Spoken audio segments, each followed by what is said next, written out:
My name is Matthew Swanson. I am the Director of Choruses for the Cincinnati May Festival.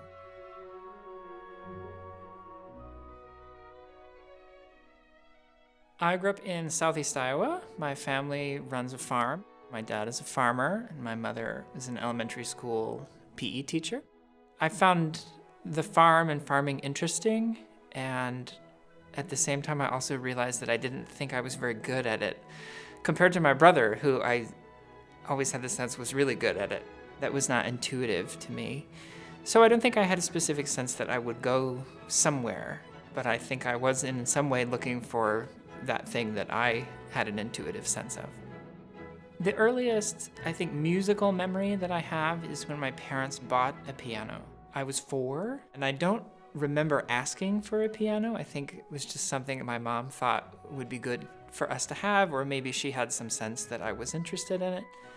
But from then on, I loved music. I loved playing music, and I loved music class at school.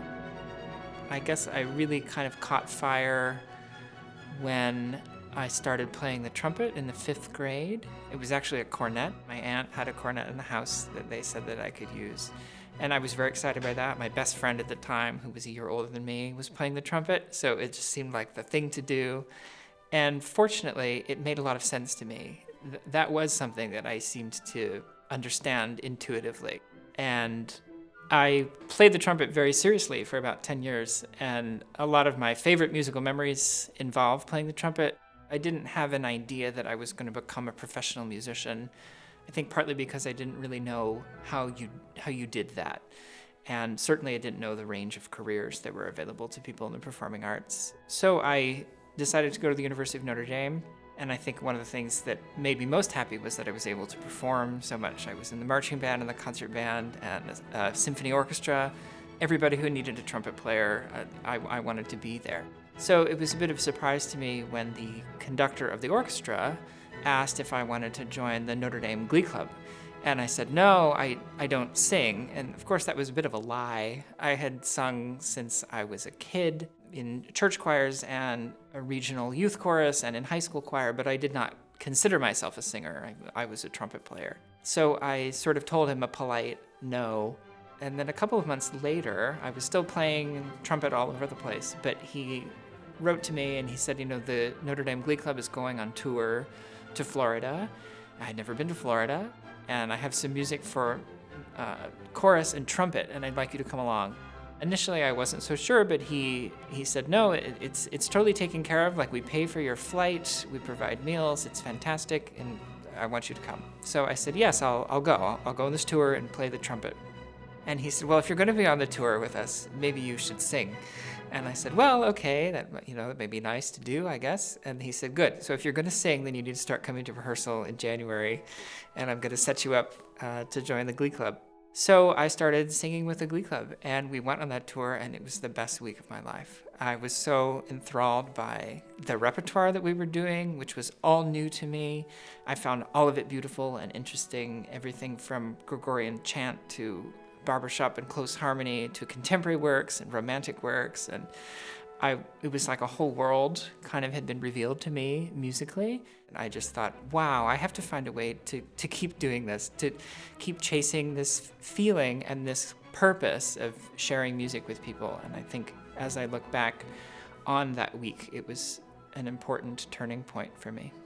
I was really getting interested by singing and conducting, and I knew I wanted to go to graduate school in music because I felt like I had so much more to learn.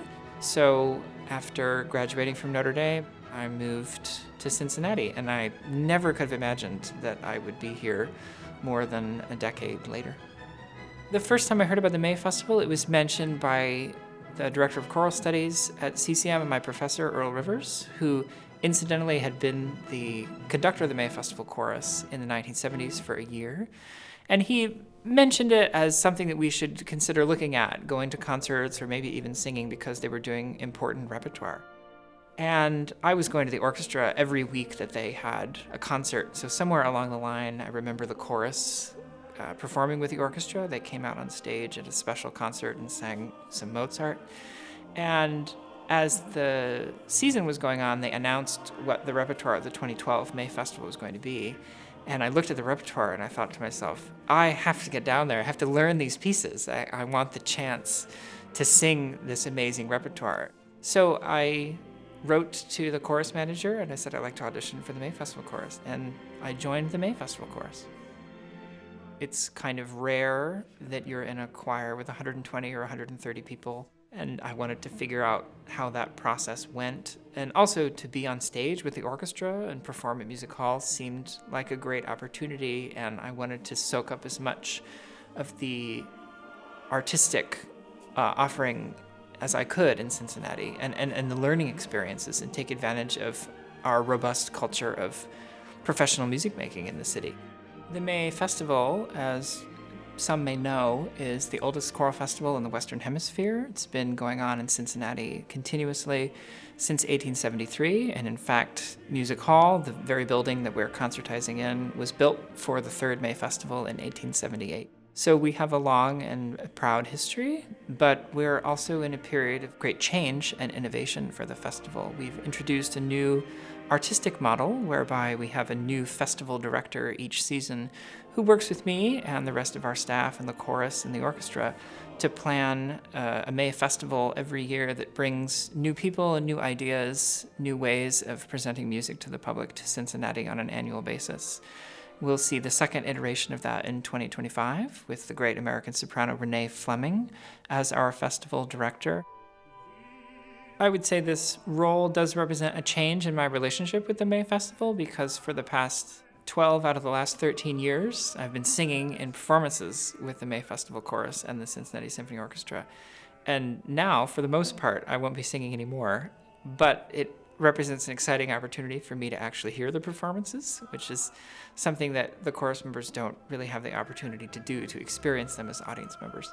And I also have a certain excitement at being able to give back to the organization, which has given so much to me. There's a sort of intangible benefit, an intangible bond of going into a room and breathing and singing and hearing and listening with other people. And there are not a lot of places where those kinds of activities occur sometimes in public life. So the chance, in my experience, on a Tuesday night to bring together 135 people ranging in age from 18 to people who've been in the chorus more than 50 years, for them to come together, to drive to Music Hall or take the bus from wherever they are and devote 3 hours of their time, all for the chance to come together with people who might not be like them in any number of other ways, but they have this common bond through music and through a desire to sing at a high level. Chorus America tells us that somewhere around 55 million Americans sing in a choir on a weekly basis, which is an extraordinary thing to think about and a beautiful thing to think about. Even when they don't think of it, many people sing every single day of their lives. And all forms of singing can be beautiful and important and meaningful, whether that's singing along to your favorite pop song in the car or singing to your kids or singing in a chorus. All of those can be meaningful and give people joy and purpose in their life in some way. So I think singing in general is something that there should always be more of. And more people should sing. If you're watching this video, have you sung today? Because if you haven't, you should. I don't know much about magic, but if there's something magic in the world, I think that might be it.